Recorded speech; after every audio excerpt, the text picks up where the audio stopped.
I had asked a while ago for suggestions for a 100 subscribers video. I wasn't in a super hurry to do it because I thought I had time, but then, so apparently if you make a video about a current event, it does pretty well. Who knew? Anyway, whether you came here from the CPKC video or some other way, I appreciate you all.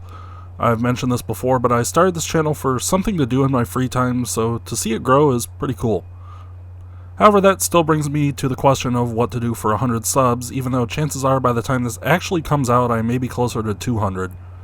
My original thought was to handle some questions that I've gotten over the course of doing this channel, but then something happened the day I was writing that video and plans completely changed. I've mentioned before, but I'm a member of a very good and very active Heads Up Facebook group dedicated to the CP, former Iowa, Chicago, and Eastern Territory, with most members in the greater Quad Cities area. It's not uncommon to have notifications in the morning from early bird members calling out movements on the Davenport and Marquette subs. Most of these are for 260 or 261 and aren't of much interest to me, but this morning there was a different one. It was a notice that a CP-183 had passed the rail cam in Ottumwa, Iowa, a little before 4 a.m. 183 is a foretaste of the CPKC merger, a joint KCS-CP train between Mexico and Bensenville. Unfortunately, it typically arrives up here after dark, so I don't pay too much attention. I keep an eye on it, but not super close since I probably wouldn't be able to get pictures of it anyway. But then something happens. It gets through the Quad Cities and clears all the way up to Sabula Junction, the western end of the Chicago Sub. I start doing a little math in my head. By a little before 1 p.m., the train has made it to the Chicago Sub and is rolling up on Savannah, milepost 138.4. Schaumburg is milepost 26.6. Assuming a 40-mile-per-hour run all the way across Illinois, no further stops, and the Elgin taking it right away, it should be rolling through Schaumburg in a little less than 3 hours, just prior to the start of rush hour and roughly around the same time as 2:53 if it leaves on time. Sunset today is 5:49 p.m., so even if it gets caught up somewhere, there's still a little bit of time to play with before dark. Unfortunately, the Chicago Sub is track warrant territory east of Savannah, so my focus then turns to the Northern Illinois Railroad's radio stream, which covers a wide swath of the state. The CP Chicago Sub is on the left audio channel with the CN Freeport Sub, so using the VLC player I only play the left side, ignoring the BNSF and UP on the right audio channel. There are defect detectors near Adeline, mile 98.6, Monroe Center, mile 73.6, and Hampshire, mile 53. There are also radio-controlled switches at Genoa Siding, mile 58.8 and 57. Pingree Grove has a radio-controlled switch at the end of double track, but the stream doesn't always pick it up very well. So the waiting game begins. 183 hits the Hampshire detector about 3, and this is going to easily be my best shot to see 183. So off I go, and instead of Schaumburg, I end up picking Roselle. This is going to be a good choice for reasons that'll become obvious later. I arrive right about 4 p.m. I've been listening to the stream on the way but haven't heard anything out of 183 since the Hampshire detector. Meanwhile, I hear 253 getting ready to leave Bensenville. Sorry, the radio is a bit broken up. I was recording from my portable radio instead of the car, so the audio isn't super great or strong. Signal location, cross you over behind the 2223 at Roselle West. Not only is 253 going to be running, it'll be coming down the wrong main. And I'm now glad I didn't go to Schaumburg. Because the track has been lined in the opposite direction, the eastbound intermediate signal has dropped from a clear to a restricting. First up is outbound Metro 2223 with an F59PH in the lead.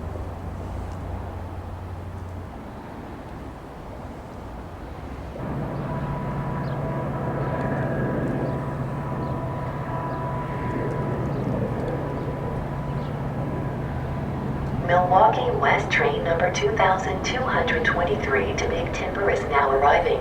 Please step behind the yellow line. Number 2223 to Big Timber is now arriving. Please step behind the yellow line.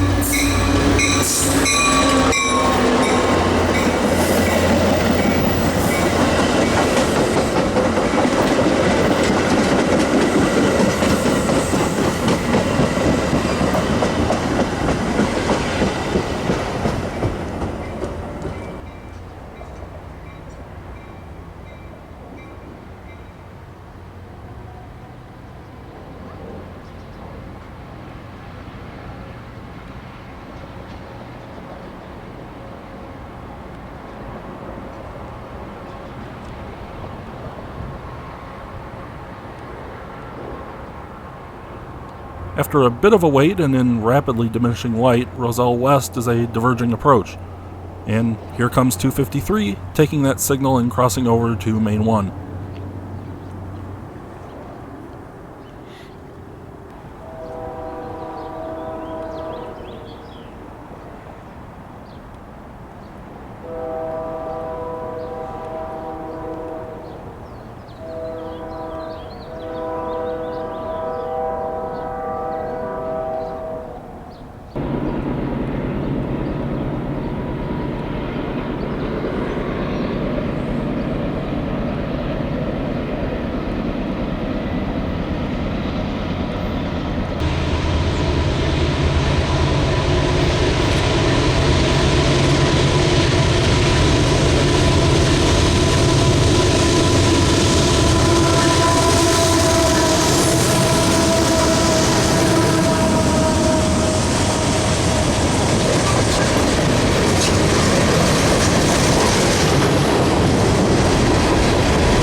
Next up is outbound 2225 with an ex-Amtrak locomotive leading. Honestly, I'm not a big fan of these. It's all I ever seem to see anymore, and I don't know, I just don't like them.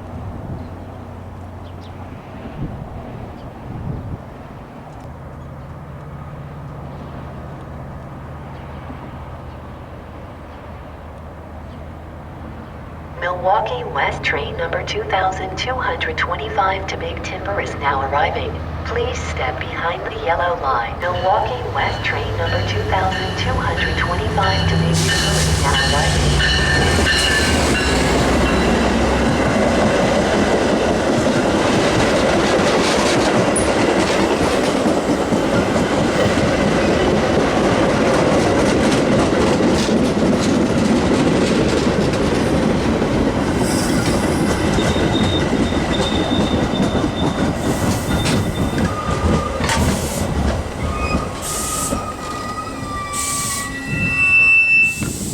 The next train is scheduled to be inbound 2244. Three things.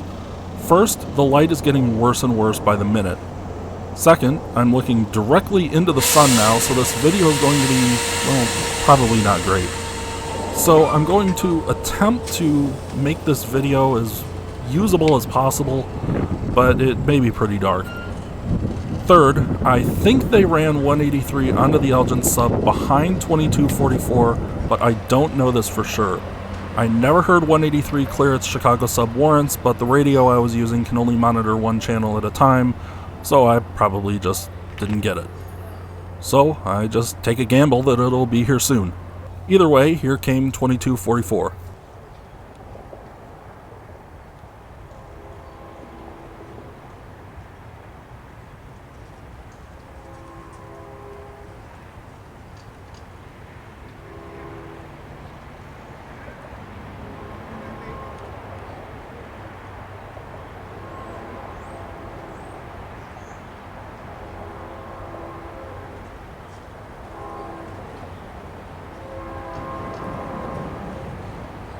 Milwaukee West train number 2244 to Chicago Union Station is now arriving.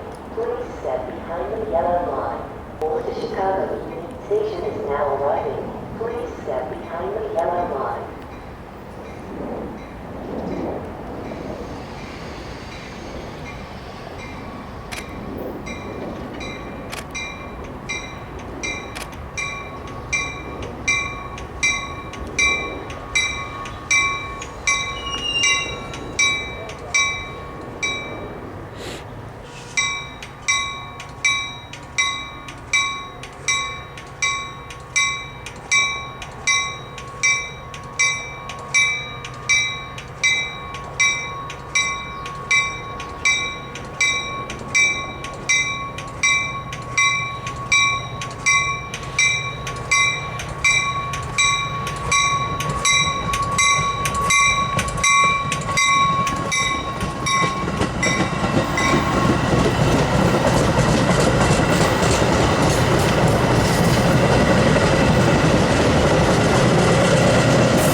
Gamble pays off.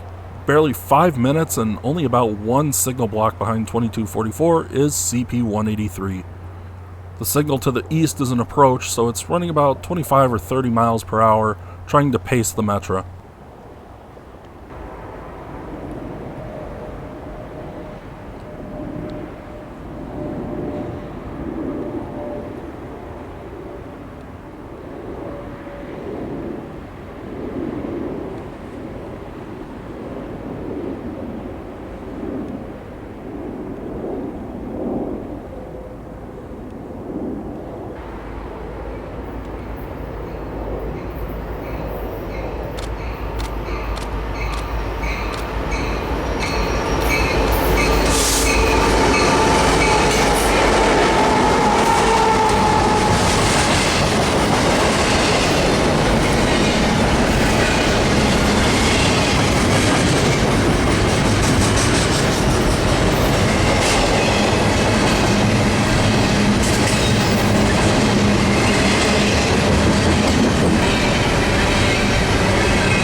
Not long after coming through Roselle, it calls outbound 2227 for a location.